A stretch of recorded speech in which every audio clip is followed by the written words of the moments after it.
We're still in the same case, but I had an excellent question. I wanted to record it for you. So your question was, what if I was there when you done the metal trial? Now I would repeat the same thing. I would tell you, beneath the metal, place the rubber and see what is the reason why it's not seated. Okay? If I would have a pressure area on a rest, for example, I would reduce the rest from the fitting surface, okay? And check. Maybe there is temporary material. Maybe there is something move a fracture of the segment of a tooth. Maybe anything. If the stoppers, there will be no acrylic. Your comment was excellent. This is why I'm recording this. She told me there will be no acrylic. Where am I going to put the rubber?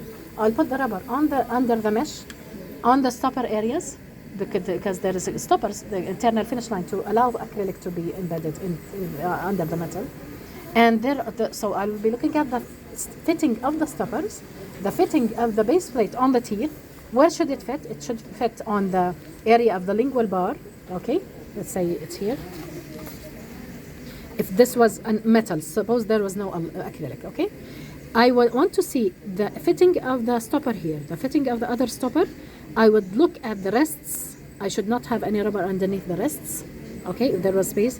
I would look at those other stoppers. I would look at any metal contact other than requested. What is the correct? If this was well adapted, how did the rubber appear? By the way, the lingual bar will be attached to this mucosa. Okay? The area of arbitrary blockouts will not be fitting because we don't want metal alloy going into the gingival crevice. صح? Then we will have the teeth well adapted. We will not have rubber here. So we'll have no rubber on the lingual bar area, no rubber on the teeth area, okay, and no rubber on the stoppers, and all of them are in intimate contact. And there will be no rubber underneath the rests. Okay, here we have rubber, it's the fitting. We're anticipating the addition of the acrylic, maybe the metal or the alloy moved while packing. So I'm going to remove some of the surface.